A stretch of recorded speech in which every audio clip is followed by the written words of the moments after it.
रूप पाहता लोचनी सुख झाले गो साजणी तो हा विठ्ठल बरवा तो हा माधव बरवा बहुता सुकृतांची जोडी म्हणून विठ्ठल आवडी तो हा विठ्ठल बरवा तो हा माधव बरवा सर्व सुखाचे आगर बाप रखुमा देवीवर तो हा विठ्ठल बरवा तो हा माधव बरवा पांडुरंगा करू प्रथम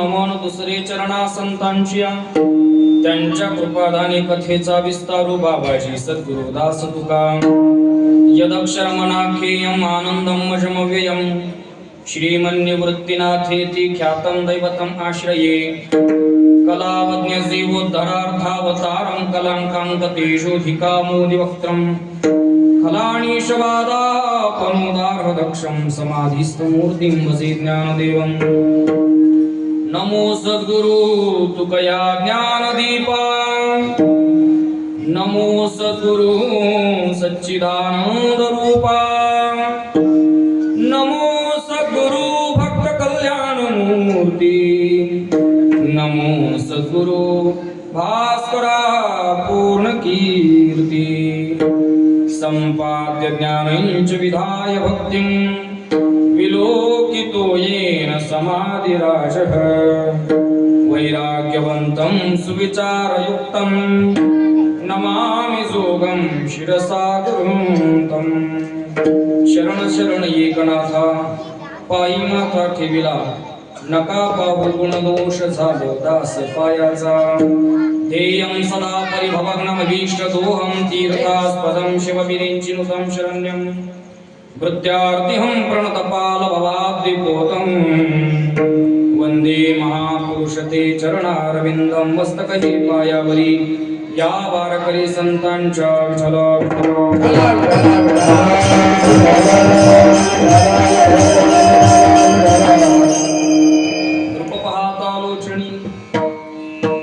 रूप पाहता लोचणी सुख झाले ओ साजणी तो हा विठ्ठल बरवा तो हा माधव बरवा भगवत चिंतन सेविकर्ता निवडीला अभंग अगाध कृपा वात्सल्य मूर्ती भगवान श्री ज्ञानोबराय माऊलींचा 4 चरणाचा जवळजवळ सगळ्यांच्याच अतीव परिचयाचा अभंग असून या अभंगातून विश्व माऊली ज्ञानोबराय भगवान परमात्म्याच्या रूपाच्या संबंधाने चर्चा करतात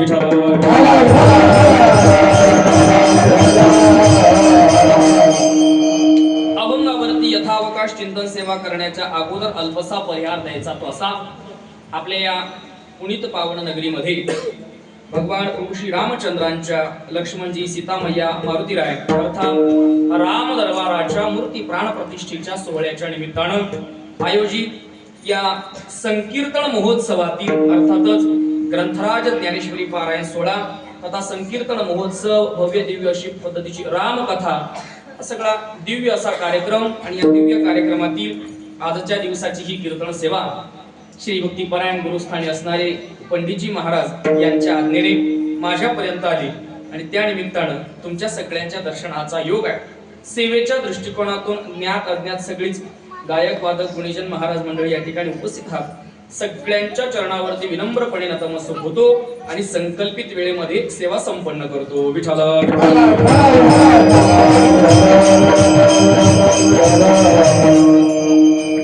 रूप पाहता लोचणी सुख झाले ओ साजणी तो हा विठ्ठल बरवा तो हा माधव बरवा. अभंग ज्ञानोपरायांचा अभंग घेण्या पाठीमागे काही विशेष कारण माझ्याजवळ नाही. एक अल्पमतीप्रमाणे कारण द्यायचं झालं तर कार्यक्रम फार मोठा आहे महाराज, फार दिव्य कार्यक्रम आहे. अगदी ग्रंथराज ज्ञानेश्वरीचं पारायण, प्रभू श्री रामचंद्रांची कथा, कीर्तन महोत्सव, ही सगळी गायक वादक गुणीजन महाराज मंडळी, महाराष्ट्रातील नामांकित ही सगळी मंडळी, ही सगळी चलबिचल पाहता आणि एकंदरीत सप्ताहाची सगळी कीर्तनकारांची यादी पाहता सगळे परंपरेने कीर्तन करणारे कीर्तनकार आहेत महाराज. सगळे परंपरेने कीर्तन करणारे कीर्तनकार आहेत. महाराष्ट्रातील ज्येष्ठ श्रेष्ठ आदरणीय पूजनीय अशा पद्धतीच्या मंडळीची कीर्तन आहेत. आणि या सगळ्या दिव्य मंडळींमध्ये माझ्यासारख्या अल्पज्ञ बालकाकडे यत्कश्चित पामराकडे ही सेवा महाराजांनी सुपूर्द केली. आणि मग एवढ्या मोठ्यांच्या यादीमध्ये काय वेदांत सांगायचं महाराज, काय वेगळं चिंतन करायचं? काय आहे, आई पुढे मुलगा उभा राहिल्यानंतर लहान पोरग असतं, लहान पोरला फार बोलता येत नाही महाराज. ते पोरग तोतलं बोलतंय, बोबड बोलतंय. मग ते पोरग काय बोलतं माहिती आहे, त्या पोराला जे बोलता येतं तेच फक्त आईपाशी बोलतंय, दुसरं काही बोलत नाही. त्या पोराला जे बोलता येतं तेच पोरग आणि तेच फक्त त्याला जेवढं बोलता येतं ना बोबड बोबड तेवढंच आईपाशी बोलण्याचा प्रयत्न करते. आणि म्हणून या सगळ्या ज्येष्ठ श्रेष्ठ मंडळींच्या यादीमध्ये माझ्यासारख्यानं काय वेदांताचं चिंतन करावं, माझ्यासारख्यानं काय तत्वज्ञान सांगावं. लहान पोराला काय येतंय महाराज, लहान पोराची एबीसीडी असते तशी संप्रदायातली एबीसीडी म्हणजे रूप पाहता लोचणी महाराज. आणि म्हणून त्या अभंगावरती चिंतन सेवा करण्याचा अल्प प्रयत्न करायचा आहे. या अभंगातून विश्वमाऊली ज्ञानोपाराय परमात्म्याच्या रूपाच्या संबंधाने चर्चा करतात. काळी दोनचा स्वर लावून रूप पाहता लोचणी सुख झाले ओ साजणी. मला विश्वास आहे या मंडपामध्ये असा कोणीच बसलेला नसेल महाराज की ज्याचा अभंग पाठ नसेल. या मंडपामध्ये कमी असा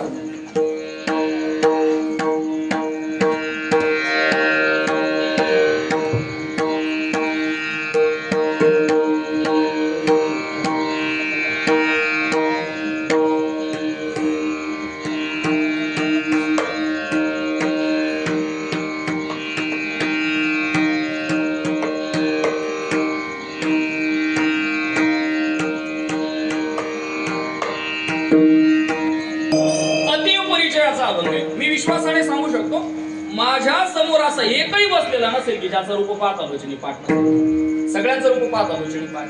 किती परिचयाचा अभंग आहे. अगदी सकाळी काकड्याला उठलं रूप पाहता लोचनी सुख झाले ओ साजणी विठ्ठल बरवा.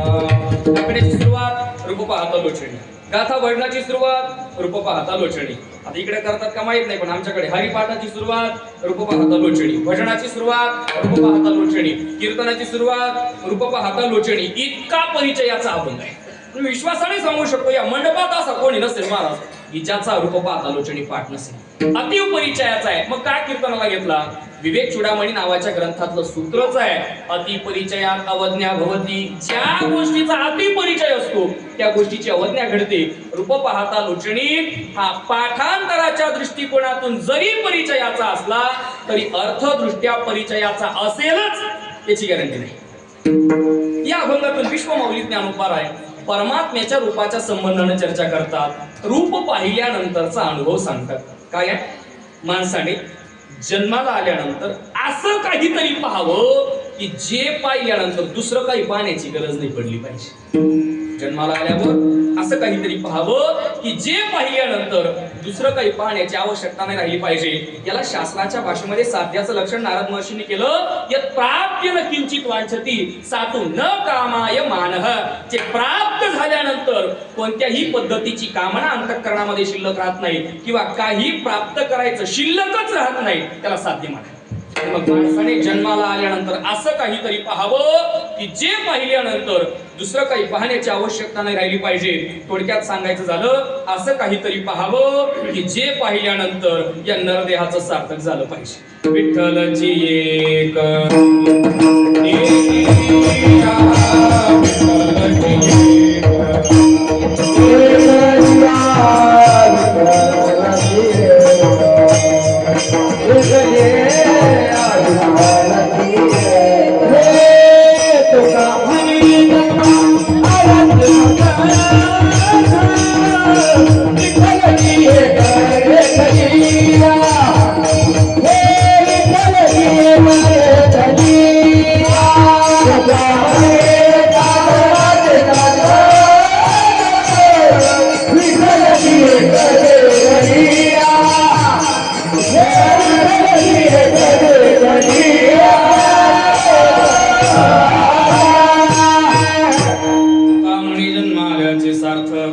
विठ्ठलाची एक देखील या असं काहीतरी पाहावं की जे पाहिल्यानंतर या नरदेहाचं सार्थक होईल. सगळ्या संत वाङ्मयाने देव पाहण्याचा अट्टहास केला. तुकोबारायांचे टाळकरी गंगाराम बुवा मवाळ त्याची म्हैस सारवली महाराज, आणि म्हैस सारवल्यानंतर गंगाराम बुवा मवाळ म्हैस शोधत शोधत भंडारा डोंगरावरती गेले.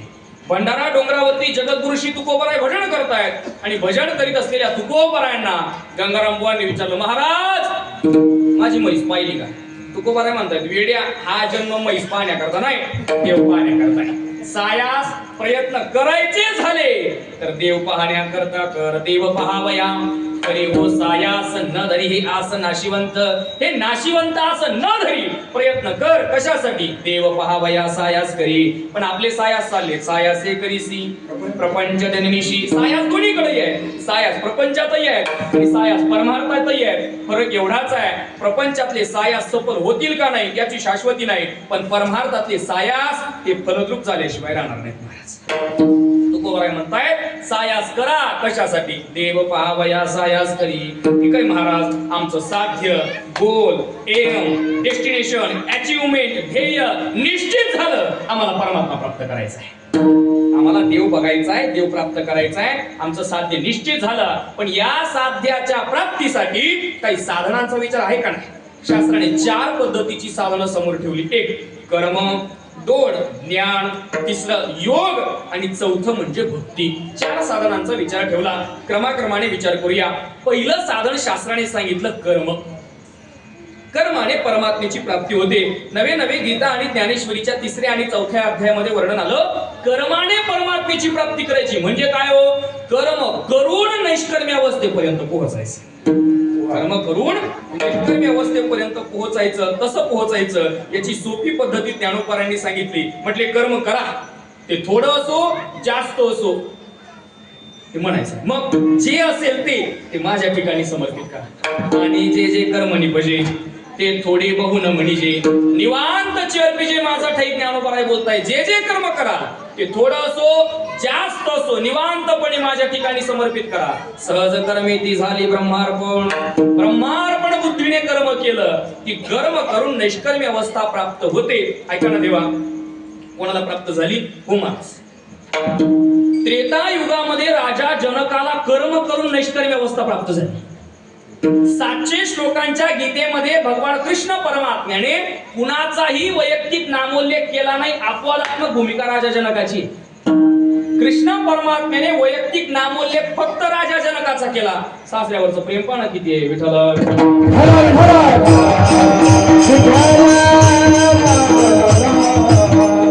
वैयक्तिक नामोल्लेख फक्त राजा जनकाचा आहे. कर्म करून नैष्कर्म्य अवस्थेपर्यंत पोहोचले. पण काय महाराज, या कर्माचा विचार आहे ना, शास्त्राने थोडासा सूक्ष्म सांगितलं. कर्माचा विचार सूक्ष्म सांगितला. कर्म सूक्ष्म. किती कर्म सूक्ष्म आहे? अगदी गुरुजी सांगायचे, जेवणाला बसल्यानंतर ताटाला पाणी किती फिरवावं इतकं कर्म सूक्ष्म आहे. किती पाणी फिरवावं? नाथ भागवत सांगताय, 1 उडदाचा दाणा भिजेल इतकं पाणी फिरवावं. बरं पाणी कमी किंवा जास्त झालं तर दारू पिण्याचं पाप आहे महाराज, सुरापानाचं पाप आहे. पाणी कमी किंवा जास्त झालं सुरापानाचं दारू पिण्याचं पाप आहे. मग एखादा म्हणेल न फिरवलेलं काय वाईट आहे? नाही जर फिरवलं तर परमात्म्याची गीतेमध्ये भाषा आहे, तैर दत्तान प्रदायैभ्यो यो भुंक्तेस तेन एव सह. मी दिलेले भोग मला समर्पित न करता खातो तो चोर आहे म्हटले. ताटाला पाणी का फिरवायचं असतं? आपण जेवत असलेलं जेवण परमात्म्याला समर्पित करावं म्हणून पाणी फिरवायचं असतं. बरं पाणी फक्त फिरवायचं असतं, सांडायचं नसतं. बरं बरेच जण ताटाला पार पाण्याची रांगोळी काढतात महाराज. का बरं ताटाला पाणी फिरवायचं? का बरं ताटाला मुंग्या लागत नाही म्हणे, तसं काय कारण नाही. का बरं फिरवायचं? आपण जेवणारं जेवण परमात्म्याला समर्पित करावं म्हणून फिरवायचं असतं. किती? एक उडदाचा दाना भिजल इतकं. कमी जास्त झालं सुरापानाचं पाप आहे. मग न फिरवलं काय वाईट आहे? नाही जर फिरवलं तर परमात्मा बोलतात चोर आहे. पाणी फिरवलं सुरापानाचं पाप, नाही फिरवलं तो चोर ठरतोय. करायचं काय? त्याला मधला मार्ग गुरुजींनी सांगितलं. गुरुजी म्हटले प्रयत्न करा तेवढं पाणी हातात घेण्याचं. उडदाचा दाना भिजेल इतकं पाणी हातात घेण्याचा प्रयत्न करा. श्लोक म्हणा, ब्रह्मार्पणम ब्रह्मवीर ब्रह्माग्नौ ब्रह्मणाहुतम ब्रह्मैव तेन गंतव्यम ब्रह्मकर्म समाधिना. पाणी हातात घ्या, श्लोक म्हणा. बरं श्लोक म्हटल्यानंतर पाणी फिरवायच्या आधी पुंडलिक वरदा म्हणायचं नाही. बरं पाणी फिरवायच्या आधी नाही पुंडलिक वरदा म्हणायचं. मग पाणी फिरवायचं आणि पाणी फिरवून झाल्यावर पुंडलिक वरदा म्हणायचं. असं का बरं? म्हटले पाणी फिरवत असताना पाणी कमी किंवा जास्त होतं, त्यात आपली गीतेची संहिता महाराज. मग दोष तयार होतो आणि मग तयार झालेल्या दोषाच्या क्षालनार्थ नामचिंतन करा. पुंडलिक वरदा हरी विठ्ठल.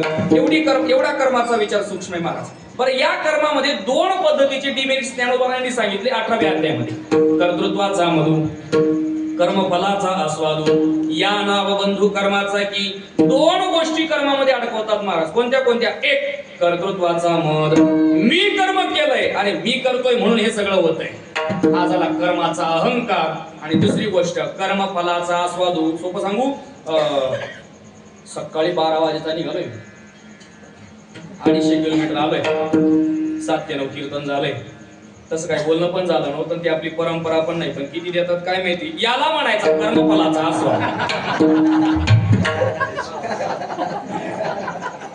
मी ते आपला नाही, फक्त माझ्यावर घेऊन सांगितलं एवढं ध्यानात. फक्त माझ्यावर घेऊन सांगितलं. याला म्हणायचा कर्मफलाचा आस्वाद. या दोन गोष्टी कर्मात अटकवतात महाराज. ऐका, कर्म कधी माणसाला बंधनात टाकत नाही, कर्मफळाची आशा बंधनात टाकते. कर्म नाही, कर्मफळाची आशा बंधनात टाकते. ठीक आहे महाराज, कर्माचा विचार तुम्ही सूक्ष्म सांगता. दुसरं एखादं साधन सांगा की ज्याच्याने परमात्मा प्राप्त होईल. शास्त्राने दुसरं साधन सांगितलं, ज्ञानाने परमात्म्याची प्राप्ती होते. हे थोडंसं पुढचं वाक्य झालं, त्याच्या अलीकडचं बोलतो, ज्ञानाने देव भेटतो असं नाही, ज्ञानाने हा जीवच शिव होतो. तत्वमसी विद्या ब्रह्मानंदे तत्वमसी विद्या ब्रह्मानंदे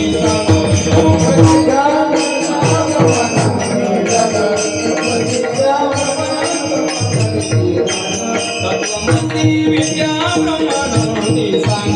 तत्वमसी विद्या ब्रह्मानंदे सांग. विद्या ब्रह्मानंदे तत्वमसी विद्या ब्रह्मानंदे तेची झाला अंगी तुका आता, तेची झाला अंगी तुका आता. तेने अंजन गुणे दिव्य दृष्टी झाली, तेने अंजन गुणे दिव्य दृष्टी झाली.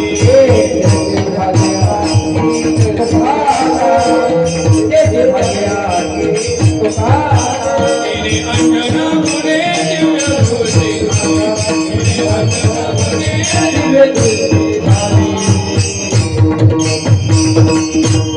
तत्वमसी विद्या ब्रह्मानंदी सांग. तेची झाला अंगे तुका आता. ज्ञानाने हा जीवच शिव होतो. कसा होतो? विचार सागर ग्रंथाने याची फार सुंदर पद्धती सांगितली. काय आहे? तो अगोदर अधिकारी पाहिजे. अधिकारी म्हणजे तो साधन चतुष्टय संपन्न पाहिजे. विवेक, वैराग्य, समाधी, षटक आणि मुमुक्षुता त्याच्या ठिकाणी पाहिजे. अशा अधिकार संपन्न साधक तो, त्याला योग्य श्री गुरु भेटले पाहिजे. बरं श्री गुरु कसे? श्रोत्रिय, ब्रह्मनिष्ठ, कृपाळू अशी श्री गुरु भेटले पाहिजे. हा साधक श्री गुरूंकडे जातो. श्री गुरु उपदेश करतात तत्वमसी आणि साधक ग्रहण करतो अहम ब्रह्मास्मी. याला म्हणायची ज्ञानाने परमात्म्याची प्राप्ती. कठीण आहे. किती कठीण आहे? आता 10 सेकंद बोललो ते काहीच कळलं नाही, इतकं कठीण आहे. साधन चतुष्टय संपन्नता योग्य श्री गुरु श्रोत्रिय ब्रह्मनिष्ठ कृपाळू हे सगळे भेटणं ते कठीण आहे महाराज. पण ऐका ना, जरी झालं ज्ञान तरी एक अडचण आहे. काय? नवल अहंकाराची गोटी विशेषण लग्या ज्ञानापाठी सज्ञानाचे झोंबे कंठी नाना संकटेनाच विज्ञान झालं की अहंकार येतो आणि अहंकार मात्र परमात्म्याला सहन होत नाही. तीळभर जरी होय अभिमान मेरू तो समान भारदेवा. ज्ञान झालं की अहंकार येतो. महाराज तुम्ही कर्माचा विचार सूक्ष्म सांगितला. ज्ञान झालं की अहंकार येतो म्हणताय, याच्यापेक्षा तिसरं साधन सांगा ना. तिसरं साधन शास्त्राने सांगितलं योगाचं. योगाने परमात्म्याची प्राप्ती होते. अष्टांग योगाचा जर विचार केला तर यम या साधनापासून तर समाधीपर्यंत 8 अंग योगाची सांगितली. बरं, योग यागादी कर्माने परमात्म्याची प्राप्ती होत होती, आता कलियुगात नाही. का? योग करण्यासाठी आयुष्याची पण वृद्धी पाहिजे आणि योग करण्यासाठी शरीरेष्टी पण तशी पाहिजे महाराज. योग करण्यासाठी आयुष्याची पण वृद्धी पाहिजे आणि योग करण्यासाठी शरीरेष्टी पण तशी पाहिजे महाराज. तेव्हा योग सफल होतो. या योगाच्या संबंधानं ज्ञानोपरायणी क्लेशोधिकतरस्तेषां मव्यक्ता सक्तचेतसा या पदावर भाष्य करताना फार गोड उदाहरण दिलं. काय झालं आजी? 90 वर्षाची सासू घरात होती. माझी भाषा कळते ना तुम्हाला? 90 वर्षाची सासू घरात होती आणि 90 वर्षाच्या सासूला महाराजची भूक लागली सकाळच्या पारी. 90 वर्षाच्या सासूला सकाळच्या पारी भूक लागली आणि भूक लागल्यानंतर त्या 90 वर्षाच्या सासूनं सुनबाईला आवाज दिला, सुनबाई भूक लागली, जेवायला वाढ. सासू जुनी होती म्हणून एवढी आरोळी द्यायची दमक होती. आता प्रयत्न करायचा नाही, तुमच्या भाकरी तुम्हाला करायला लागतील. जुनी सासू होती म्हणून एवढी दमक होती. सुनबाई भूक लागली, जेवायला वाढ. सुनबाईने उत्तर दिलं, आत्या स्वयंपाक झालेला नाही, एक काम करा, तवर तुम्ही फुटाणे खा. सासू किती वर्षाची? 90. आणि सुनबाईने काय काय लावले? फुटाणे. ज्ञानोबा काय बोलतात? फुटाणे साधे नाही, फुटाणे लोखंडाचे. फुटाणे साधे नाही, फुटाणे लोखंडाचे. का हो? 90 वर्षाच्या म्हातारीनं लोखंडाचे फुटाणे काढल्यावर पोट भरण का म्हातारी मरण? पायी पा लोहाचे चणे जे बोचरिया पडती खाणे ते पोट भरणे की प्राणी शुद्धी म्हणून योगाची वाटा जे निघाले गा सुवटा तया दुःखाचा चिवाटा भागाला. योग करण्यासाठी आयुष्याची वृत्ती पाहिजे. अष्टांग योगाचा विचार करा. योगाचं एक अंग सिद्ध करण्यासाठी 12 वर्ष लागतात. 12 8 96 तर हेच झाले आणि पुढे 100ची गणती करता तुम्ही. तर योग करण्यासाठी शरीरयष्टी पाहिजे. आता हे माझ्या समोर बसलेले बाबा कमीत कमी 80 वर्षाचे असतील. बरोबर बोलतो मी? किती वय आहे तुमचं? 80 आहे ना? नाही अंदाज होतो बरं, मला त्यातलं काही कळत नाही. 80 वर्षाचे बाबा माझ्या समोर मांडी घालून कीर्तन ऐकतायत. एकदा माझ्याकडे पहा, मी 24चा आहे, मी 80 झाल्यावर कसा दिसन? सोपं विचारू, मी 80 वर्षाचा होईल का? असू नका, हा म्हणा.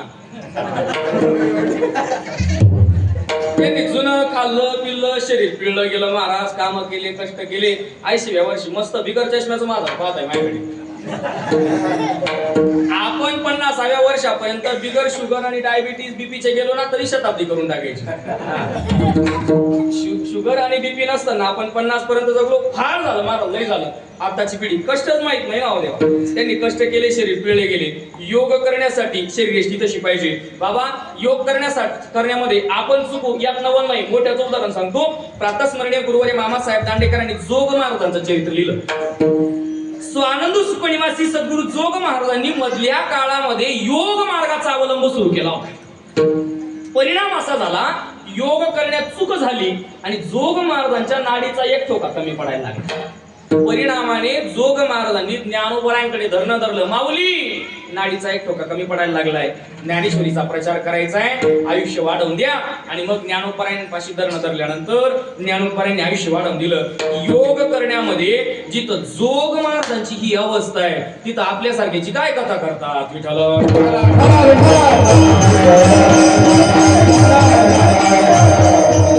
कर्माचा विचार सूक्ष्म आहे. ज्ञान झाल्यावर अहंकार येतो म्हणतात. योगाचा विचार फार कठीण आहे. का हो महाराज? या सगळ्यांपेक्षा एखादं सोपं साधन नाही का? आहे ते म्हणजे भक्ती. अवघ्या वाटा झाल्याची, अवघ्या वाटा झाल्याची, आ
कळी नगडे साधन उचित विधी विधान नकळे नगडे सर्वता कळतही नाही घडतही नाही पर्याय काय भक्तिपंत बहु सोपा भक्ती हे शास्त्राने सोपं साधन सांगितलं किती सोपं आहे महाराज सगळ्या संतांनी भक्ती सोपी सांगितली सातू कर्मज्ञान योगेभ्य अपि अधिकतरा नारद महर्षी बोलतायत ही भक्ती सा नाम ती भक्ती कर्मज्ञान योगेभ्य कर्म ज्ञान योग या तीनही साधनांपेक्षा अधिकतरा नाम सोपी आहे श्रेष्ठ आहे सोपेवर मामा सांगितले सोपेवर मामा सांगितले सोपेवर मामा सांगितले सोपेवर मामा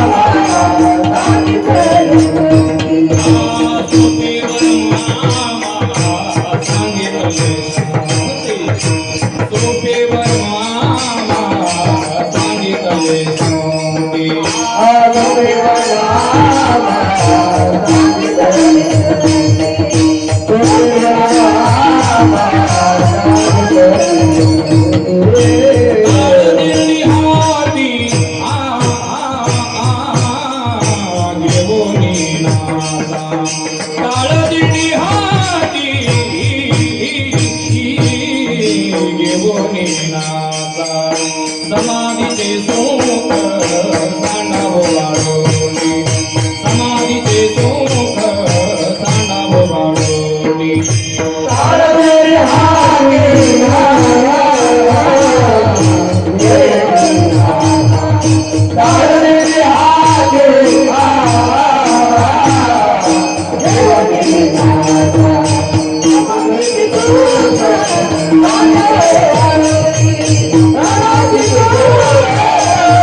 घेऊन नाम संकीर्तन साधन पै सोपे ही भक्ती सोपी आहे का सोपी आहे भक्ती मध्ये सर्वाधिकार सेव्यता आहे यारे लहान थोर याती भक्ती नारीन किंवा खटानट यावे शुद्ध होणे जावे दवंडी पिटी भावे चोखा मिळा भक्ती करण्याचा अधिकार सर्वांना भक्ती मध्ये सर्वाधिकार सेव्यता आहे कोणीही भक्ती करू शकतं म्हणून ही भक्ती सोपी आहे पण सांगू महाराज जे तुकोबाराय भक्तिपंत बहु सोपा म्हणतात तेच तुकोबाराय भक्ती तो कठीण शुळावरील ओळी म्हणतात जे तुकोबाराय भक्ती सोपी म्हणतात तेच तुकोबाराय भक्ती कठीणही म्हणतात मग एकाच माणसाने असं दोन दोन पद्धतीने बोलणं शोभत नाही तुकोबारायांनी भक्ती सोपी पण म्हणायची आणि तेच तुकोबाराय भक्ती कठीण पण म्हणतात एकाच कीर्तनकाराने अशा दोन दोन बाजू बोलून नाही ना म्हणजे सुरुवातीला ज्ञान आणि मोक्ष सांगायचा आणि शेवटी हिंदी गाणे पोवाडे म्हणायचे हे बसत नाही ना माफत ये नाही माफत बसत ना मग जे तुकोबाराय भक्ती पण सोपा म्हणतात तेच तुकोबाराय भक्ती कठीण म्हणतात याची वाट काय आता ऐका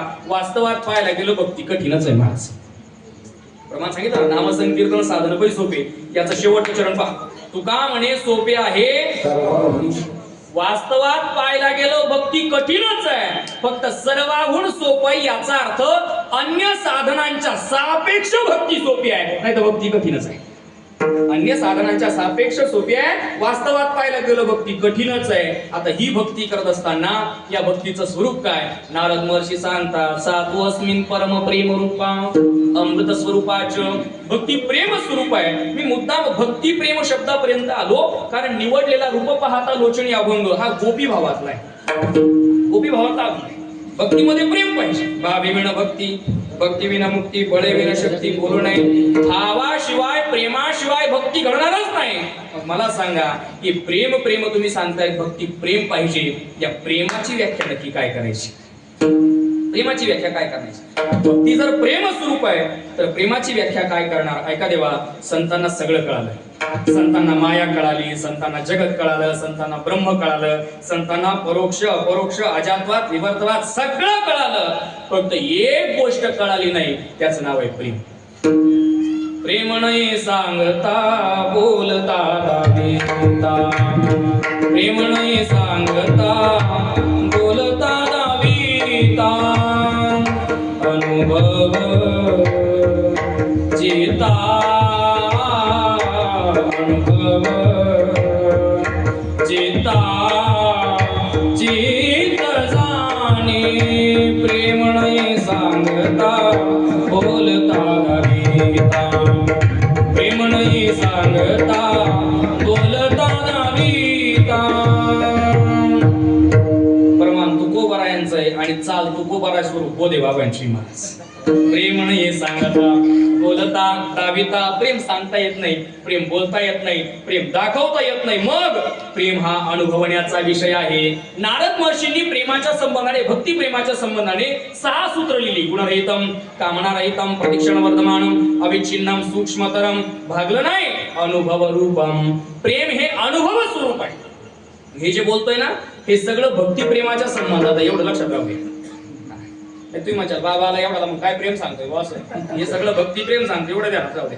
आणि बोलू का, संसारामध्ये प्रेमाची कल्पना सुद्धा करता येत नाही. संसारामध्ये प्रेम, प्रेमाचा लवलेशही नाही. संसारात आहे त्याला मोह म्हणा, लोभ म्हणा, स्वार्थ म्हणा. संसारात प्रेम नाही. संसारातलं काय प्रेम आहे का? तो तिच्याकडे पाहत राहिला, ती त्याच्याकडे पाहत राहिली, तो तिच्याकडे पाहत राहिला, ती त्याच्याकडे पाहत राहिली. एकमेकाकडे पाहता पाहता तिचे 2 विषय राहून गेले, याचे 4 विषय राहून गेले. सत्यानाश झाला. प्रेम हे प्रेम आहे, हे प्रेम नाही हा टाइमपास. पण खरं प्रेम फक्त परमार्थात पाहायला मिळतं. खरं प्रेम फक्त परमार्थात आहे. मग प्रेम सांगता येत नाही, प्रेम बोलता येत नाही, प्रेम दाखवता येत नाही. मग प्रेम झालं असं कधी समजावं? परमात्म्यावर आपलं प्रेम झालं किंवा परमात्मा आपल्या परमप्रेमाचा विषय आहे असं कधी समजावं? त्याची काही लक्षणं शास्त्राने सांगितली, ज्याला अष्टसात्विक भाव म्हणतात. अगदी सोपं सांग, व्यावहारिक कसोटीवर. काय झालं? गरीब परिस्थिती, आई आणि मुलगा दोघ जण झोपडीत राहत होते. वडील नव्हते, आई आणि मुलगा दोघ जण राहत होते, झोपडीत राहायचे. लोकांच्या शेतात आई काम करायची, आई निरक्षर मारायची. पण ते मुलाने घरची सगळी परिस्थिती पाहिली. तरुण मुलगा, वडील नव्हते, घरची सगळी परिस्थिती पाहिली. मुलाने जिद्द चिकाटी धरली आणि चिकाटी जिद्दीने मुलाने काम केलं लोकांच्या शेतात. पैसे आले थोडेफार, तालुक्याच्या ठिकाणी गेला आणि स्पर्धा परीक्षेची पुस्तकं आणली आणि स्पर्धा परीक्षेचा अभ्यास मुलाने सुरू केला. दैवयोगाने स्पर्धा परीक्षा देण्यासाठी गेला, परीक्षाही देऊन झाली आणि काही दिवसामध्ये तो मुलगा परीक्षेचा परिणाम, निकाल, शुद्ध मराठीत रिझल्ट पाहण्यासाठी तालुक्याच्या ठिकाणी गेला. मुलगा परीक्षेचा रिझल्ट पाहण्यासाठी तालुक्याच्या ठिकाणी गेला. जुना काळ, त्याने रिझल्ट पाहिला तालुक्याच्या ठिकाणी आणि पोराला असं दिसलं की ते पोरग महाराज कलेक्टर झालं होतं. गरीबाचं पोरग कलेक्टर झालं होतं. त्याला आनंद झाला, कष्टाचं चीज झालं. ते पोरग आनंदितही झालं. पण त्या पोराच्या मनामध्ये एका बाजूला थोडासा संकोच होता, खेद होता. का बरं माहितीये? त्या पोराची आई निरक्षर आहे महाराज. पोराची आई अडाणी. पोरग कलेक्टर झालं, पण पोराला प्रश्न असा पडला की माझ्या आईला सांगायचं कसं की मी कलेक्टर झालो असं. का बरं? आईला 2च लोक माहिती महाराज, गावचा सरपंच आणि गावचा पाटील. आईला काय माहिती कलेक्टर खातात का पितात? कलेक्टर खातात माहिती असेल. आईला काय माहिती कलेक्टर काय बनणार? आईला काय माहिती कलेक्टर काय बनणार? पोरग विचार करतोय घरी सांगायचं कसं आईला मी कलेक्टर झालो. आई निरक्षर आहे. पोरग तालुक्याच्या ठिकाणाहून घरी आलं. आई लोकांच्या शेतात काम करत होती, हातात खूप होतं. पोरग बांधावर उभं राहिलं आणि पोरानं आवाज दिला, माय तुझं पोरग साहेब झालं. आईने आवाज ऐकला महाराज, हातातलं खुरपं खाली टाकलं. आई धावत धावत आली, झोपडीत गेली. झोपडीतून आईने साखरेचा डबा उघडला. डब्यातून साखरेचे दाणे घेतले. मुलाकडे धावत धावत गेली. सांगू दुर्दैव, मुलगा समोर उभा आहे. आईने मुलाच्या मुखात साखरेचे दाणे भरवले. आई हसते, आई आनंदित होते. पण दुर्दैव सांगतो, कलेक्टर झालेल्या मुलाला आईला कॉंग्रॅच्युलेशन्स म्हणता येत नाही महाराज. का? आई निरक्षर आहे. आईला कीप इट अप म्हणता येत नाही. का? आई निरक्षर आहे. आईला वेल्डन पण म्हणता येत नाही. आईला हार्दिक अभिनंदन पण म्हणता येत नाही. आई निरक्षर आहे ना. हे सगळं करत असताना आईने मुलाच्या मुखामध्ये साखरेचे दाणे भरवले. आईने मुलाच्या गालावरून हात फिरवला. हे सगळं करताना आईचा कंठ दाटलेला होता. आईचे हात थरकाप करत होते. आईच्या डोळ्यामध्ये पाणी होतं. आईच्या चेहऱ्यावरती स्मित हास्य होतं. आई बोलण्याचा प्रयत्न करते, पण मुखातून शब्द सुद्धा फुटत नाही. याला प्रेम म्हणतात. याला प्रेम म्हणतात. हे मी नाही, हे संत वाङ्मय सांगतंय. कंठी प्रेम दाटे नयनी नीरलो, कंठी प्रेम दाटे नयनी नीरलोटे, कंठी प्रेम दाटे नयनी नीरलो, कंठी प्रेम दाटे नयनी नीरलोटे, कंठी प्रेम दाटे नयनी नीरलोटे, कंठी प्रेम दाटे नयनी नीरलोटे, कंठी प्रेम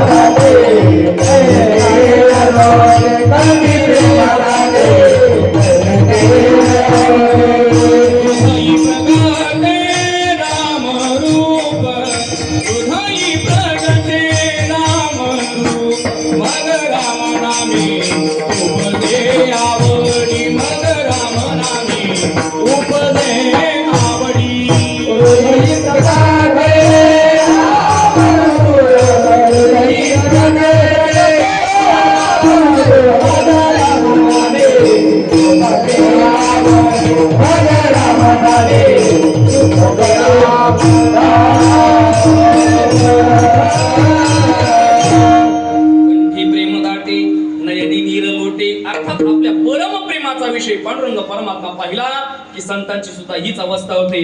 कशाला प्रेम म्हणायचं? ते नामदेव शास्त्रींचे एक पुस्तक वाचलं होतं. त्याच्यात त्यांनी उल्लेख असा केला की म्हटले प्रेम हे 3 अवस्थेतून होतं. 1 आवड, 2 अनुराग, आणि अनुराग परिपक्व झाल्यावर होतं त्याला प्रेम म्हणतात. एक पहिली गोष्ट, परमात्मा वस्तूच्या विषयी आवड. देव आवडतो. किती आवडायचा महाराज गोपिकांना कृष्ण परमात्मा.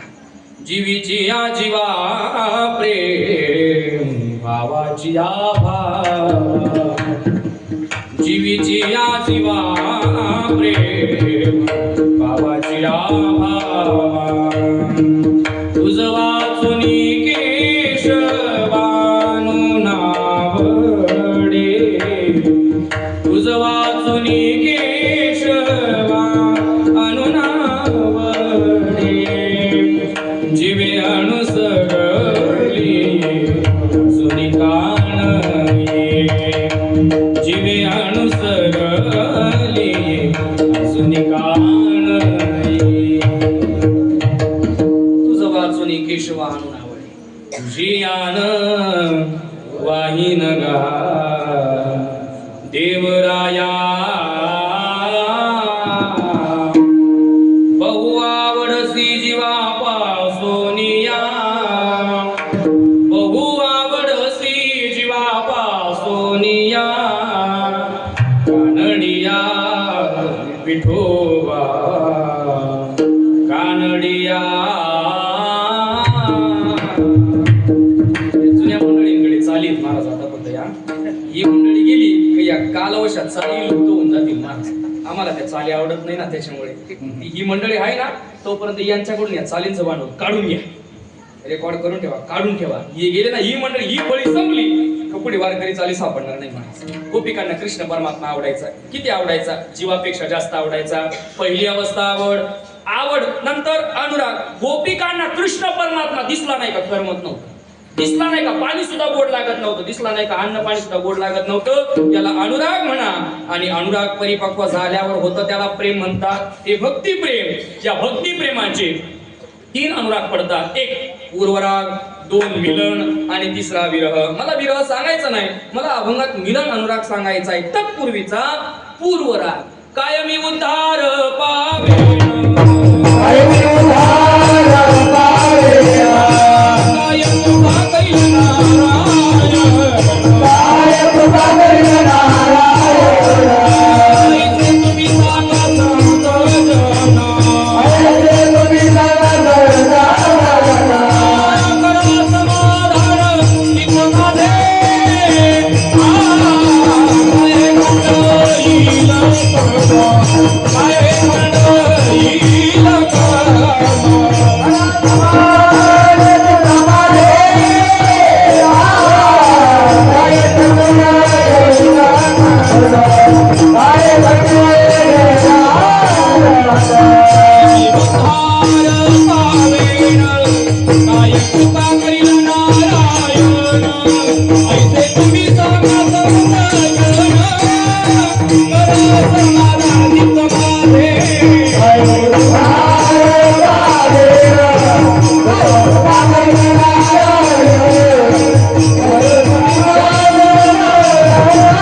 भेटी लागी जीवा लागली सेवास भेटी लागी जीवा लागली सेयास बाहेरातून दिवस वाट तुझी बाहेरातून दिवस वाट तुझी भेटी लागी जीवा लागली सेयास भेटी लागी जीवा लागली सेयास उसावे से जीवाने जे जे भेटे तयासी देव कृपा करील मस याला पूर्वराग म्हणा. भगवान परमात्म्याच्या भेटीची तीव्र इच्छा निर्माण होणे कोणी गावी आहे सांगा हा विठ्ठल जरी ठावा असेल तुम्हा कोणा. या पूर्वरागाने युक्त ज्ञानोबा झाले. तुकोबा तर म्हणताय जे जे भेटी तयासी, पण ज्ञानोबाने याचा कळसच केला महाराज. परमात्म्याच्या भेटीचा शकून विचारावा पण कोणाला. पहिलं तो घे गाऊ कोकत आहे शकून घे माये सांगत आहे उडरे उडरे गाऊ तुझे सोन्याने मडबीन पाहू पाहुणे पंढरीला उघरा काही येते. कावळाला विचारताय सांगा तो परमात्मा कधी भेटतील. आणि या पूर्वरागाने युक्त होऊन ज्ञानोबराय पंढरीच्या दिशेने निघाले. माझे जीवीची आवडी माझे जीवीची आवडी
दिशेने निघाले. चंद्रभागे स्नान विधी तो हरी कथा क्षेत्राचा विधी केला. तत्कालीन समकालीन सगळ्या संतांना ज्ञानोबारांनी बरोबर घेतलं. ज्ञानोबाराय भगवान पांडुरंग परमात्म्याच्या दरबारामध्ये गेले. गाभाऱ्यात प्रवेश केला. ज्ञानोबारांनी भगवान पांडुरंग परमात्म्याच्या चरणावर डोकं ठेवलं आणि पांडुरंग परमात्म्याला डोळे भरून ज्ञानोबाराय पाहतायत. पांडुरंग परमात्म्याला डोळे भरून पाहिल्यानंतर ज्ञानोबारांच्या मुखातले उद्गार आहेत. अभंगाचं पहिलं चरण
साजणी. परमात्म्याला पाहिल्यानंतर ज्ञानोबरायांच्या मुखातले उद्गार आहे.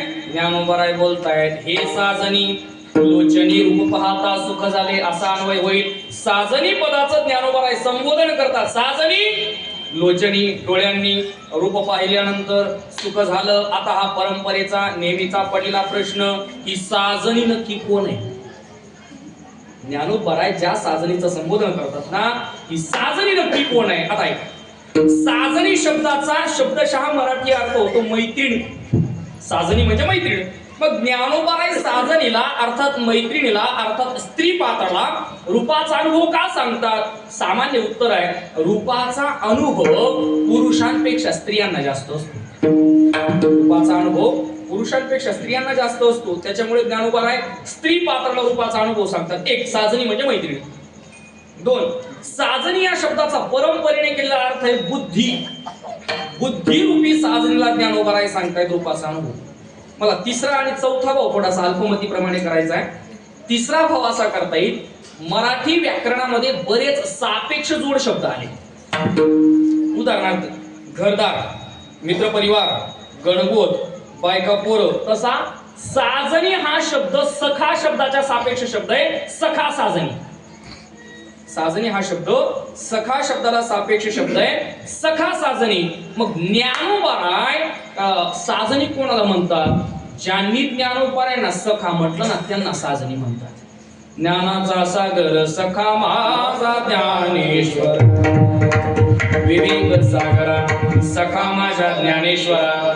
जनाबाई महाराज ज्ञानोबरायांना सखा म्हणतायत. या अर्थी ज्ञानोबराय जनाबाईंना साजनी म्हणत असते पाहिजे. कारण अभंगात प्रवेश करण्याच्या पूर्व काळात मी एक विधान करून गेलो होतो की ज्ञानोबरायांनी तत्कालीन त्या काळातले समकालीन सगळे संत बरोबर घेतले. मग त्या काळातले नामदेवराय, गुरुबा काका, चोखोबाराय, जनाबाई महाराज सुद्धा पांडुरंग परमात्म्याच्या दर्शनाला ज्ञानोबरायांबरोबर आहे. मग एक अर्थ असा करता येईल, ज्या जनाबाई ज्ञानोबरायांना सखा म्हणतायत त्या जनाबाईंना ज्ञानोबराय साजनी म्हणून रूपाचा अनुभव सांगतात. साजनी म्हणजे मैत्रीण, साजनी म्हणजे बुद्धी आणि साजनी म्हणजे जनाबाई महाराज. आता साजनी पदाचा चौथा अर्थ आहे का, थोडासा क्लिष्ट आहे, लक्ष देऊन ऐका. ही साजनी म्हणजे तुरीय अवस्था आहे, उन्मनी अवस्था, ज्याला समाधी अवस्था म्हणतात. मग समाधीतल्या पुरुषाला जर जागृतीतलं काहीच कळत नाही, मग त्याला ज्ञानोबराय रूपाचा अनुभव कसा सांगतात? रूप पाहता लोचनी फक्त म्हणायला सोपा आहे बरं. साजनी या शब्दाचा अर्थ जर बुद्धी आपलं समाधी अवस्था उन्मनी अवस्था केला तर समाधीस्थ पुरुषाला, समाधी अवस्थेतल्या पुरुषाला ज्ञानोबराय रूपाचा अनुभव कसा सांगतात? का समाधीतल्या माणसाला जागृतीतलं काहीच कळत नाही. याला संत मंडळी अपवाद देतात. समाधीतल्या माणसाला जागृतीतलं कळत नाही.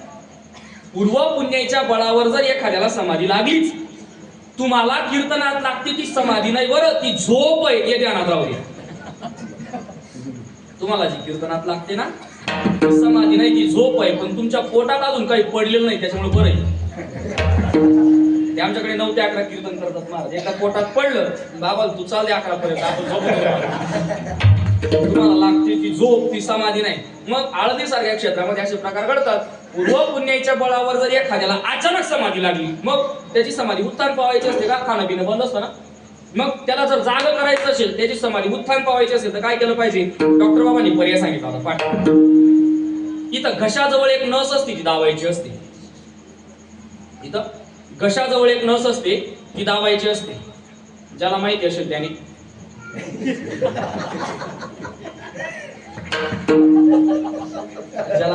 त्याने इथली घशाजवळची नस दाबायची असते, नाहीतर समोरच्याला कायमची समाधी लागण्याची दाट शक्यता असते. ज्याला माहिती असेल त्याने घशाजवळची नस दाबायची. नाहीतर सोपा पर्याय, त्या पुरुषाजवळ रामकृष्णाची भजन करा, ज्ञानोबरायांच्या समाधीच्या अभंग म्हणा, त्याची समाधी सहज उत्थान पावते. मग समाधी अवस्थेला, उन्मनी अवस्थेला, तुरीय अवस्थेला रूपाचा अनुभव, भक्ती क्षेत्राचा अनुभव सांगणं शक्य आहे? हो, शक्य आहे. पूर्वी असं घडलंय, उघडलंय. ब्राह्मणाचे पोरं एका खेळास व्याले, ते 12 वर्ष लपाले रे, कापत बाहेरी आले, ते नागवेचे पळून गेले रे. शुकाचार्य आईच्या गर्भामध्ये 12 वर्ष होते महाराज. शुकाचार्य आईच्या गर्भात 12 वर्ष होते. आईला त्रास व्हायला लागला, वेदना व्हायला लागल्या. परिणामतः कृष्ण परमात्म्याने सूक्ष्म रूप धारण केलं, आईच्या गर्भात प्रवेश केला आणि ते शुकाचार्यांना सांगलेले, ओ शुकाचार्य, आईला त्रास होतोय, 12 वर्ष झाले, मध्ये या बाय. शुकाचार्य म्हणले, देवा तुझी माया संसार फार त्रास देतो रे. देव सांगायला लागला याचा विचार लग्न करायच्या अगोदर आपलं गर्भात यायच्या अगोदर करायला पाहिजे. आता गर्भात आले ना आता जन्म घेतल्याशिवाय पर्यायी नाही. आता जन्माला या अवस्था नाही. शुकाचार्य बाहेर आले घाबरत पळून गेले महाराज तचेच पळून गेले. आता ऐका इकडे व्यास महर्षींनी स्वतःच्या अंतःकरणाच्या समाधानासाठी स्वांत सुखाय तुलसी गुणात गाता स्वतःच्या अंतःकरणाच्या समाधानासाठी 18,000 श्लोकांचं भागवत दिलं महाराज. बरं व्यासांना प्रश्न असा पडला की भागवताचे हे जे श्लोक आहेत 18,000 हे पुढं कोणाकडे तरी सुपूर्द केले पाहिजे. कोण एवढा अधिकारी की ज्याच्याकडे भागवताचे श्लोक दिले पाहिजे. व्यास महर्षी विचार करत होते. तेवढ्यात लक्षात आलं कशाला इकडे तिकडे जायचं. स्वतःच्याच पोटचं पोरग आहे ना. कशा लोकांना टिकण्याच्या वया द्यायच्या. आपलंच पोटचं पोरग आहे त्याला द्यायच्या वया. वरच्यांच्या ध्यानात आलं असेल तुम्ही आराम करा थोडा. हे 18,000 श्लोक आहे हे कोणाला द्यायचे एवढे 18,000 विचारांच्या असं लक्षात आलं. म्हटलं इकडे तिकडे पाहण्यापेक्षा आपलंच पोटचं पोरग आहे शुकाचार्य त्यांना 18,000 श्लोक देऊ. पण परत विचार केला शुकाचार्य तुरी अवस्थेमध्ये समाधी अवस्थेमध्ये उन्मनी अवस्थेमध्ये कसे काय द्यायचे श्लोक. व्यास महर्षींकडे विद्यार्थी होते शिकायला होते. व्यास महर्षींनी काय केलं शुकाचार्य गुफेत जाऊन बसले होते ना. व्यास महर्षींनी विद्यार्थ्यांना एक श्लोक लिहून दिला. विद्यार्थ्यांना सांगितलं हा श्लोक घ्यायचा. ज्या गुफेमध्ये शुकाचार्य बसले त्या गुफेच्या बाहेर जायचं हा श्लोक ओकायचा. विद्यार्थ्यांनी श्लोक लिहून घेतला. गुफेच्या बाहेर गेले आणि तिथे श्लोक म्हणायला लागले. बरहा पीडम नटवर बपू कर्णयो कर्णिकारम बिभ्रद्वास कनक कपिशं वैजयंती च माला रंध्रान वेणु हृदय सूरयो पूरयं गोपवृन्दैः वृन्दारण्यं स्वपदरमणं प्राविशद् गीतकीर्ति गुंजावर्ण डोळे माता पार्वती गुंजावर्ण डोळे माता पार्वती गुंजावर्ण डोळे माता पार्वती गुंजावर्ण डोळे माता पार्वती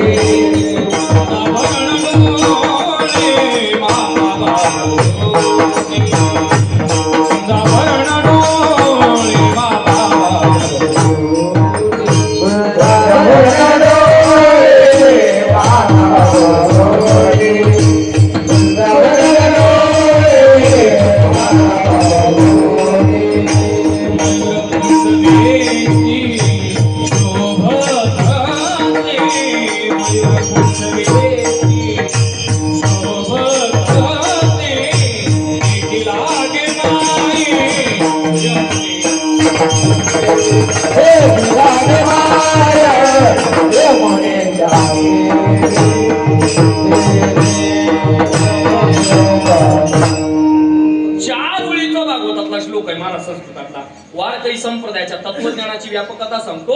4 ओळीचा संस्कृतातला भागवतातला श्लोक माझ्या नामदेवरायांनी एकाच ओळीत सांगितला महाराज. बरहा पीडम नटरव कर्णयो कर्णिकारम बिभ्रद्वास कनक कपिशं वैजयंती च मालाम. हा श्लोक विद्यार्थ्यांनी घेतला. गुफेच्या बाहेर ठोकला. हा श्लोक विद्यार्थी गुफेतल्या शुकाचार्याने ऐकला. गुफेतले शुकाचार्य बाहेर आले. इकडे तिकडे पाहिलं आणि परत आत जाऊन बसले. इकडे तिकडे पाहिलं परत आत जाऊन बसले. विद्यार्थी संध्याकाळी घरी आले.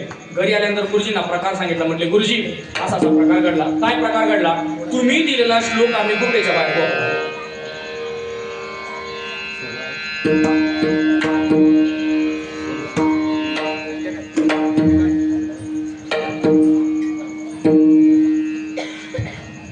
शुकाचार्य बाहेर आले. परत आतमध्ये गेले. विद्यार्थी गुरुकुलात आले आणि गुरुकुलात आल्यानंतर विद्यार्थ्यांनी गुरुजींना सांगितलं. म्हटले गुरुजी असा प्रकार घडला. काय तुम्ही दिलेला श्लोक आम्ही गुफेच्या बाहेर ठोकला. गुफेतले शुकाचार्य बाहेर आले. इकडे तिकडे पाहिलं परत आत जाऊन बसले. व्यास महर्षी म्हटले 50% काम झालं. दुसऱ्या दिवशी दुसरा श्लोक लिहून दिला महाराज. दुसरा श्लोक विद्यार्थ्यांनी घेतला. परत त्या गुफेपाशी घेतले आणि गुफेपाशी दुसरा श्लोक ठोकायला सुरुवात केली. अहो बकीयं स्तनकालकूटं जिघांसया पाययदप्य साध्वी लेभे गतिं धातृचितान्त तुल्यं कंवादयालं शरणं व्रजे ऐसी कृपावंत कोण. हा दुसरा श्लोक विद्यार्थ्यांनी भोगल्यानंतर शुकाचार्य बाहेर आले आणि शुकाचार्य बाहेर आल्यानंतर शुकाचार्याने विद्यार्थ्यांना विचारलं, का रे कुठले श्लोक कोणी दिले? म्हटले आमच्या गुरुजींनी दिले. किती श्लोक? म्हटले 1 आणि 2 नाही, 18,000 श्लोक आहेत. म्हणजे शिकवतील का तुमचे गुरुजी मला? विद्यार्थी म्हणे त्याच्यासाठी तर चाललं होतं एवढं सगळं, तुम्ही शिकावं म्हणून एवढा सगळा खाटाटोप चालला होता, शिकवतील गुरुजी. आता ऐका, शुकाचार्य उन्मनी अवस्थेमध्ये, तुरी अवस्थेत, समाधी अवस्थेमध्ये, तरी सुद्धा पहिला श्लोक जो भागवतातला म्हटला त्याच्यात देवाच्या रूपाचं वर्णन आहे आणि दुसरा जो श्लोक म्हटला त्यात देवाच्या स्वभावाचं वर्णन आहे. अर्थात भक्ती क्षेत्रातला अनुभव, परमात्म्याच्या रूपाचा अनुभव हा तुरीय अवस्थेला सांगणं शक्य आहे. म्हणून साजणी पदाचा चौथा अर्थ तुरीय अवस्था असा होऊ शकतो.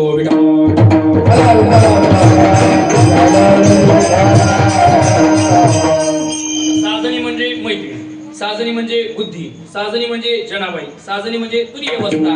या साजणीचं ज्ञानोबराय संबोधन करतात. साजणी लोचणी, डोळ्यांनी रूप पाहता सुख झाले, रूप पाहिल्यानंतर सुख झालं. आता प्रश्न असा आहे, सुख म्हणजे नक्की काय असतं?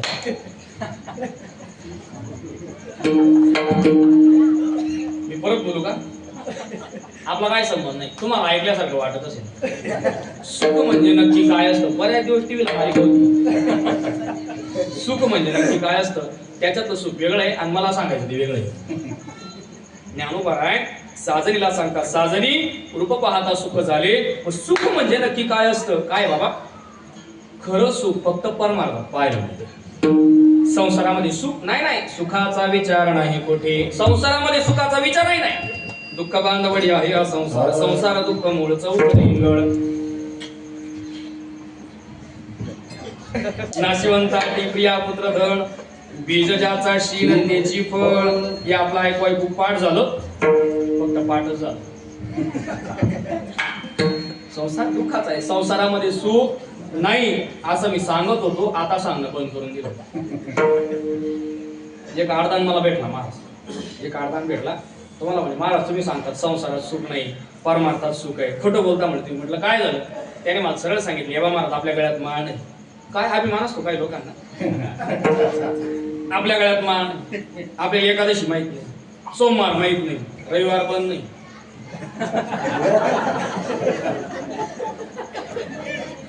तरी सुद्धा माझी सुनबाई रोज सकाळी 8 वाजता मला कांदा पोहे करून देते म्हणे.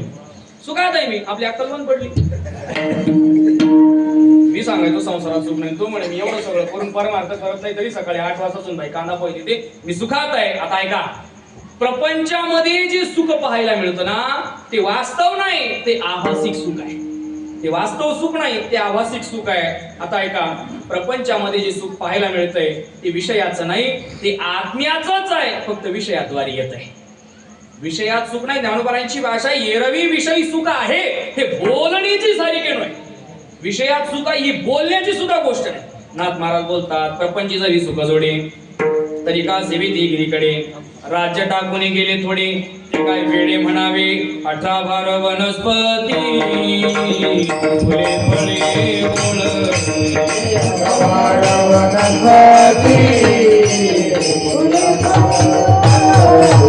भावी त्या पोकारणी नदी गंगा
18 भार वनस्पती फुले फळे वळती अविद्या पोखरणी नदी गंगा वाहती ज्या घरी कुलस्त्रिया राज्य राणी व संपत्ती आणि हे सुख सांडून कासा या योग सेविती अरे प्रपंचात जर सुख राहिलं असतं तर घरदार संसार सोडून डोंगरात तपश्चर्याला गेले ते काय वेडे होते काय याचा अर्थ प्रपंचात सुख नाही असं मी सांगत होतो पण त्याने मला प्रश्न विचारला आता ऐका प्रपंचामध्ये जे सुख आहे ते विषयाचं नाही ते आत्म्याचंच आहे फक्त विषयातून आल्यासारखं वाटतंय याच्यासाठी गुरुवर एक पुरेकर बाबा पाठक दृष्टांत सांगत असत 4 पायाचं कुत्र माहिती तुम्हाला तुमच्या हे ध्यानात आलं पाहिजे की कुत्र 4च पायाचं असतं 4 पायाचं कुत्र रस्त्याने चाललं होतं महाराज रस्त्याने चाललं होतं त्या कुत्र्याला 4 पायाच्या कुत्र्याला जीर्ण जुनं झालेलं हाड दिसलं हाड कसं दिसेल तुम्हाला मी कीर्तन करायचं सांगू शकतो तुम्ही खाली बसल्या बसल्या माना डोलू शकतात ना जीर्ण झालेलं जुनं झालेलं हाड दिसलं महाराज त्या कुत्र्याची गेली ते हाडावर नजर आणि सामान्य नियम महाराज असा एक कुत्र्याला हाड आवडतं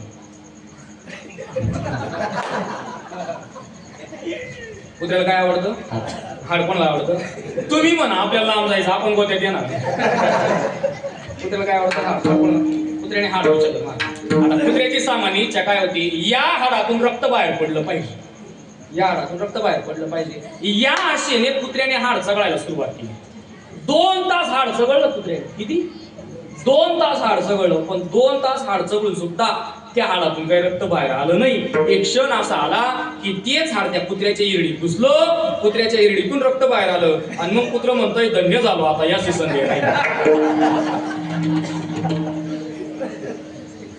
रक्त कुठून आलं कुत्र्याच्या इरडीतून कुत्र्याला काय वाटलं रक्त कोणाचं आहे माझा साधा प्रश्न तुम्हाला बहुसंख्य मंडळी जाणती मंडळी तुम्ही सगळी अजून तरी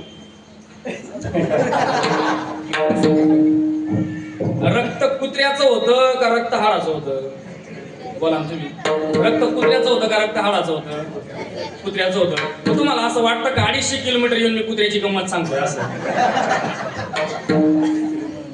गोष्ट कुत्र्याची नाही आपलीच चालली ये द्या ना प्रभू स्वतःच असलेलं रक्त जसं कुत्र्याला हाडाचं वाटायला लागलं तद्वत आपल्याला प्राप्त होणारं सुख हे आत्म्याचंच आहे फक्त विषयाद्वारे येतंय त्याच्यामुळे ते विषयाचं वाटतंय बर आपल्या घरात येणारं पाणी नळाचं का विहिरीचं तुमचा गोंधळ होण्याचं कारण सांगू तुम्ही रोज एकाच गावचं पाणी पिता मी पुढचं काहीच म्हटलं नाही तुमचा गोंधळ होण्याचं कारण तुम्ही रोज एकाच गावचं पाणी पिता आम्ही 12 गावचं पाणी पितो असं मी म्हटलो नाही आणि तसं तुम्ही अर्थही करू नका म्हणून तुमचा गोंधळ होतोय आपल्या घरात येणारं पाणी नळाचं का विहिरीचं नळाचं नाही का आता ऐका पाणी विहिरीचंच आहे फक्त नळाद्वारे आलं म्हणायचं पाणी विहिरीचंच आहे फक्त नळाद्वारे आलं तसं सुख आत्म्याचंच आहे फक्त विषयाद्वारे आलं म्हणायचं फक्त विषयाद्वारे आलं प्रपंचामध्ये जी सुख आहे ना ते आभासिक आहे ते वास्तव नाही पण ज्ञानोबा आहे आणि प्रपंचातलं सुख दुःख मिश्रित आहे प्रपंचातल्या सुखाला 2 पद्धतीचे दोष आहेत एक आहे क्षय दोष आणि दुसरा आहे अतिशयत्व दोष अतिशयत्व कशाला म्हणायचं जेवणाला बसला शेवटच्या पंक्तीला पाहुणा जेवायला बसला गुलाबजामनाची पंगत होती पोटभर जेवला इतका जेवला फार पोटभर जेवला बस आता हातच धुवायचा महाराज एवढ्यात मजाक करणारा चेष्टा करणारा पाहुणा तिथं आला तुमच्याकडे आग्रह करत असतील ना चेष्टा मजाक करणारा पाहुणा तिथं आला आणि आल्यानंतर त्याने त्या समोरच्या जेवणाला आग्रह केला एक गुलाबजामुन घ्या ते म्हणते बाय फक्त हात धुवायचा राहिलाय फार पोटभर जेवतोय आता जेवणाची वासना राहिली नाही ते म्हणते माझ्या शब्दासाठी एक गुलाबजामुन घ्या ते म्हणते नको नको आता आग्रह नको फार जेवलं ते म्हणते बस का आपल्या शब्दाला मान नाही का कधी नसता आलो किती दिवसांनंतर भेटलो एक गुलाबजामुनचा आग्रह केला बरंच बोलतात ते एवढा एक गुलाबजामुन खा ज्याने त्याच्या आग्रहाला बळी पडून तू एक गुलाबजामुन खाल्ला महाराज त्याच्या आग्रहाला बळी पडून तू एक गुलाबजामुन खाल्ला तो गेला तेवढ्या दुसरा पाहुणा आला दुसऱ्याने तोच आग्रह केला एवढा एक गुलाबजामुन म्हणजे त्यांच्या शब्दाला मान दिलं आमच्या शब्दाला शब्द नाही आमच्या शब्दाला मान नाही एवढा एक गुलाबजामुन त्याने गुलाबजामुन खाल्ला मराठी भाषेमध्ये अतिशोक्ती नावाचा अलंकार आहे त्याने गुलाबजामुन खाल्ले किती खाल्ले आ केल्यानंतर गुलाबजामुन दिसत होते एवढे गुलाबजामुन खाल्ले याला अतिशोक्ती अलंकार याला अतिशयोक्ती अलंकार. अर्थात गुलाबजामुन खाण्याची वासना राहिली नाही, पण परत परत गुलाबजामुन वाढणारा येत होता. याला म्हणायचं अतिशयत्व. आणि क्षयत्व कशाला म्हणायचं? याची जेवणाला बसायची घाई आणि गुलाबजामुन संपायची घाई एकच, याला म्हणायचं. हा जेवणाला बसला आणि गुलाबजामुन संपले महाराज, याला म्हणायचं क्षयत्व. प्रपंचातल्या सुखाला हे दोन दोष आहेत, अतिशयत्व, क्षयत्व. पण आता ऐका, परमार्थातलं सुख हे निखळ सुख आहे, हे दुःखविषयी सुख नाही. ज्ञानोबाराय बोलतायत असं सुख मला परमात्म्याचं रूप पाहिल्यानंतर झालं. आता सांगू, रूपाचा विचार फक्त परमार्थात आहे, संसारामध्ये रूपाचा विचार नाही. त्याचं कारण सांगतो. मिथ्या गोष्टीला कुठं रूप असतं का महाराज? तुम्ही जाणती मंडळी आहेत, संसार खरा आहे का खोटा आहे हे तुम्हीच सांगा. अजून तरी माझ्याकडे कोण वाटतं का मी संसार केलो तशी ना? तुम्ही सांगा, संसार खरा आहे का खोटा आहे? संसार खराही नाही आणि खोटाही नाही, तो सतही नाही असतही नाही, तो सत असत आहोत विलक्षण आहे. त्याला वेदांत शास्त्र आणि मिथ्या असं नाव दिलं. म्हणजे तर खरं बी म्हणता येत नाही, तर खोटं बी म्हणता येत नाही. सोपं सांगतो, दोघं नवरा बायको रात्री झोपले, दोघं नवरा बायको झोपले. त्याच्यातला रात्री तो नवरा, हजबेंड, धनी, मालक, पती, लक्षात आलं तुमच्या? त्याच्यातला जो पती होता ना, त्याने रात्री 1 वाजता स्वप्नात भूत पाहिलं महाराज. त्याच्यातला जो पती होता ना, त्याने रात्री 1 वाजता स्वप्नात भूत पाहिलं. आणि भूत पाहिल्यानंतर तो पती रात्री 1 वाजता ओरडला, भूत भूत भूत, खाट उठून बसला. त्याच्या आवाजाने बायको जागी झाली. बायको म्हटले, का हो, काय झालं? हा म्हणे, भूत पाहिलं. बायको म्हणे, मी असताना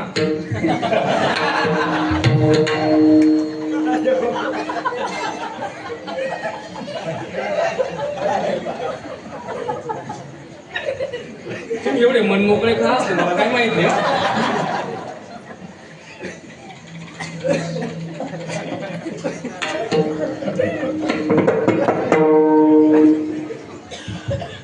बायको उठली, किचन मध्ये गेली. मला पुढचा मुद्दा सांगायचा. बायको उठली, किचन मध्ये गेली, तिनं ग्लास भरून पाणी आणलं. ग्लास भरून पाणी आणलं, नवऱ्याला पाहिजे दिलं. नवऱ्याने ग्लास भरून पाणी पिलं. तिने टॉवेल घेतला हातात, त्या नवऱ्याच्या हातात तिला घाम पुसायला.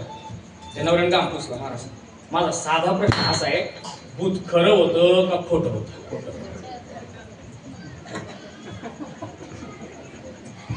भूत खरं होतं का खोटं होतं?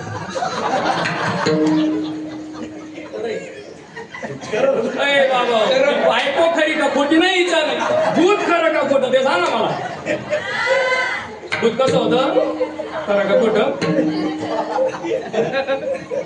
भूत खरं का खोटं? आता आहे का, स्वप्नाला सत्ता नाही महाराज. भूत कुठं पाहिलं? स्वप्नात. भूत कुठं पाहिलं? स्वप्नात. भूत खरं का खोटं?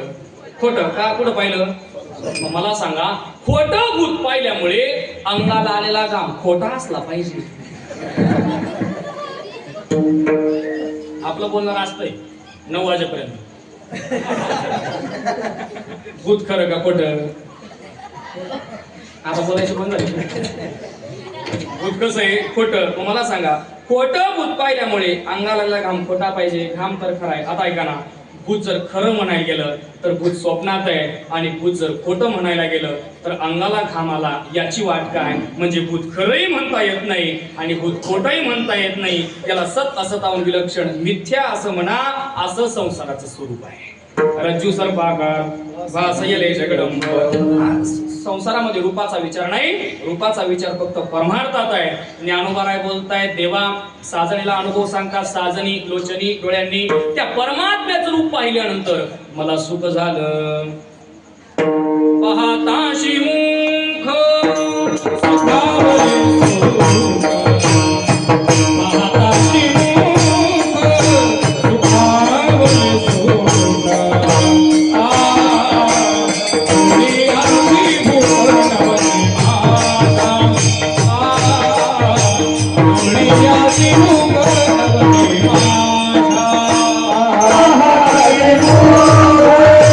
Go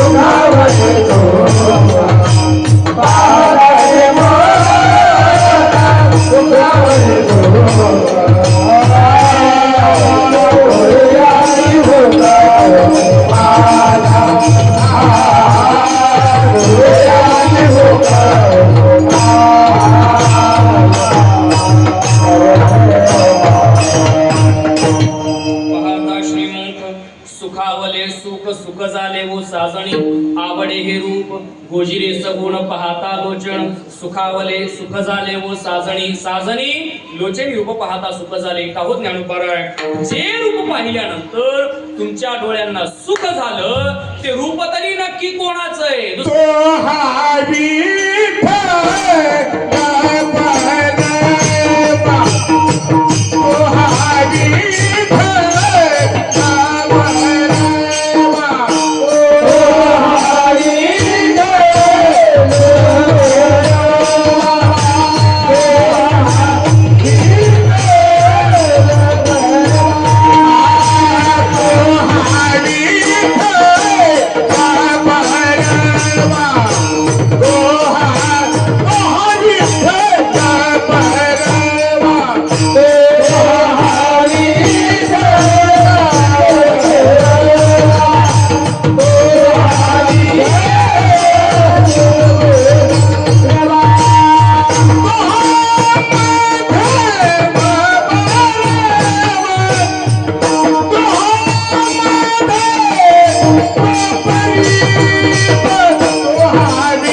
जे रूप पाहिल्यानंतर तुम्हाला सुख झालं ते रूप तरी नक्की कोणाचं आहे त्या रूपाचा परिचय ज्ञानोबाराय करून देत आहेत तो हा विठ्ठल तो हा माधव बरवा तो आणि हा हे दोन सर्वनाम ज्ञानोबाराय वापरतात आणि रूपाचा परिचय करून देत आहेत विठ्ठल माधव विठ्ठल कोणाला म्हणायचं विठ्ठल शब्दाची व्युत्पत्ती तुकोबारायांनी गाथ्यात सांगितली विचा केला ठोबा म्हणून नाव तो विठोबा विज्ञानेनं असा अर्थ जर केला तर ज्ञानाला प्राप्त झालेलं मूर्तिमंत रूप त्याला म्हणायचं विठोबा आणि वि या शब्दाचा अर्थ भेद असा जर केला तर ठोबा शब्दाचा अर्थ करायचा नाश ज्या ठिकाणी भेदाला थोडंही स्थान नाही समचरण दृष्टी दृष्टी सम आणि चरणही सम ज्याच्या ठिकाणी भेदाला स्थान नाही त्याला म्हणा विठोबा तो हा विठ्ठल तो हा माधव माधव म्हणजे मा नाम लक्ष्मी आणि धव म्हणजे पती लक्ष्मीचा पती तो माधव तो हा विठ्ठल तो हा माधव आता तो आणि हा हे सर्वनाम वापरतात फार लक्ष देऊन ऐका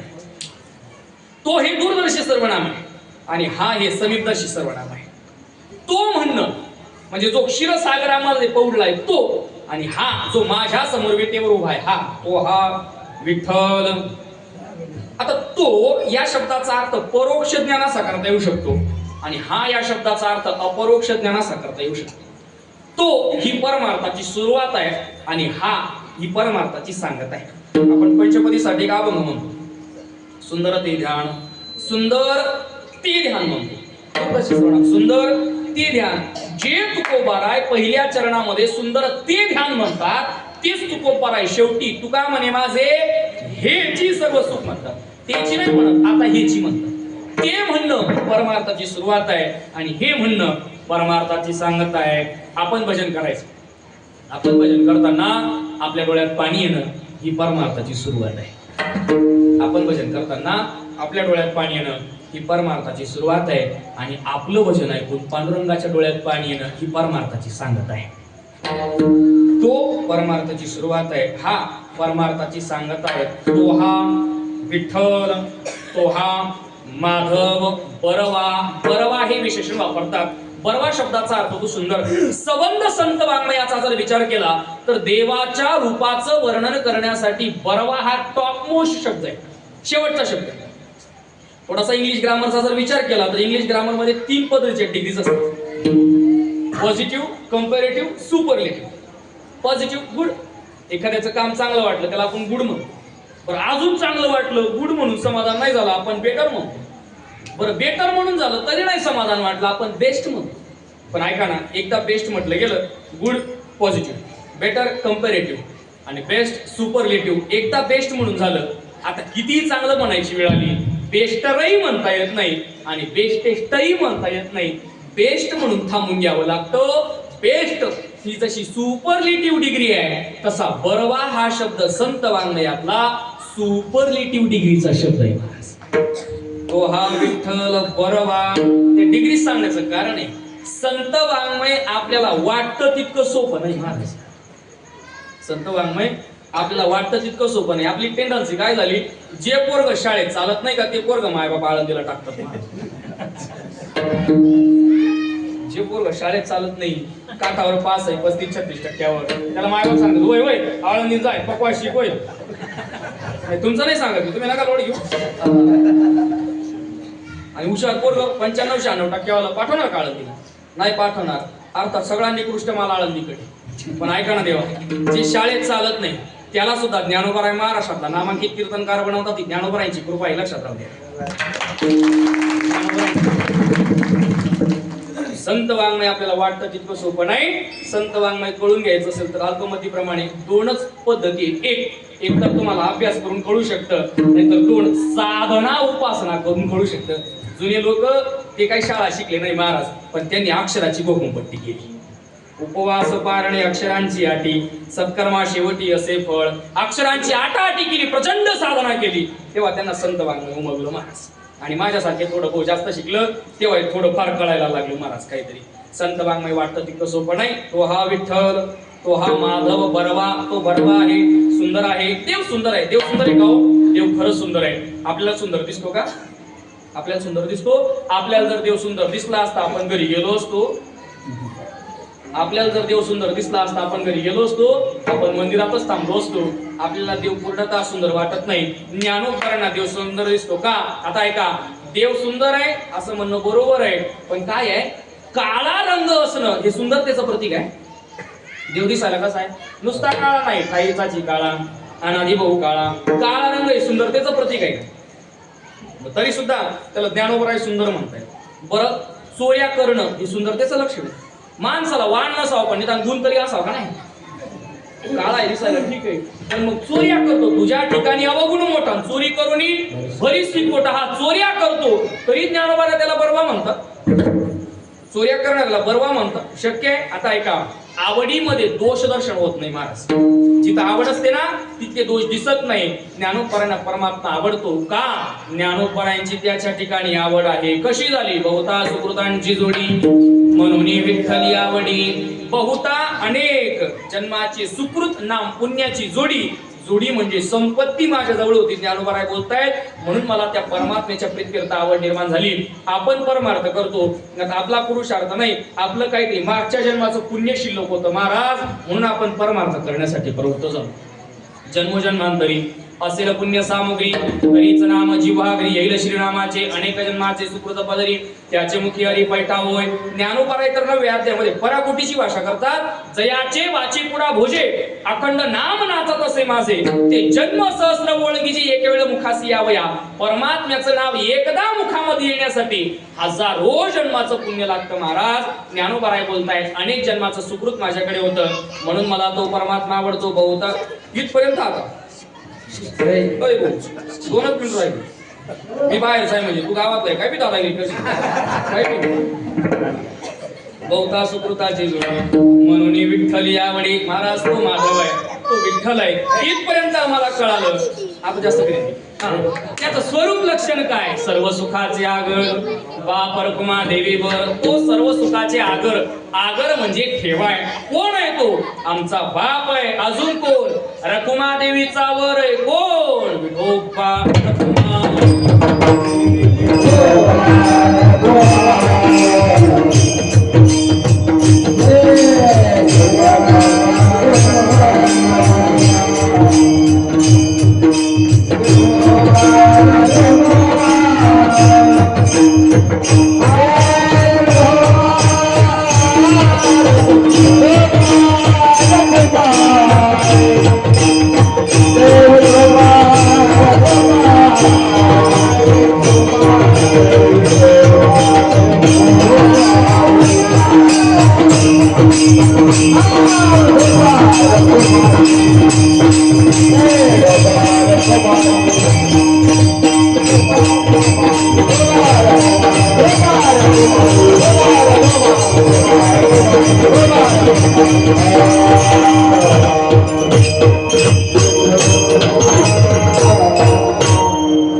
विठ्ठल बरवा तो हा माधव बरवा यथामती यथावकाश अभंगावर चिंतन करण्याचा प्रयत्न केला.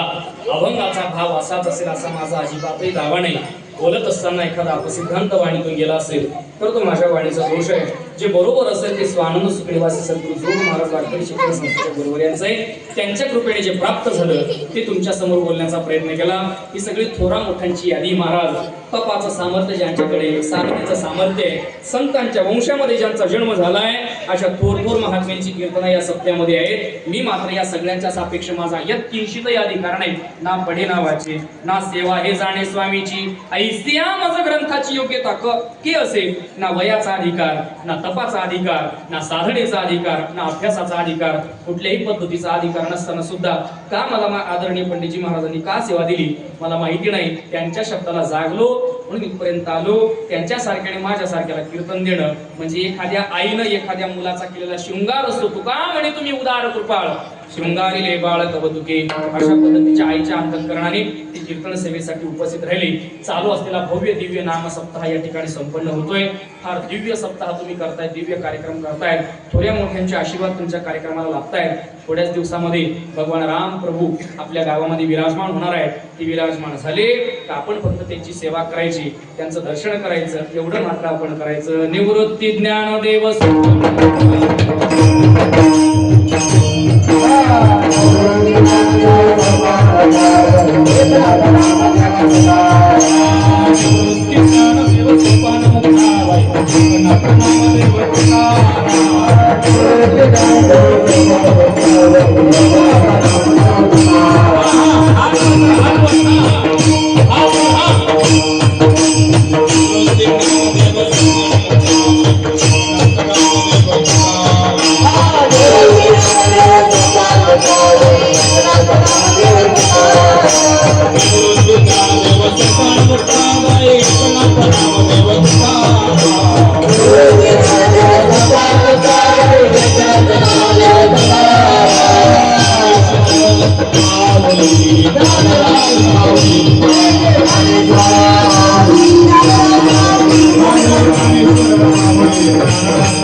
Hallelujah.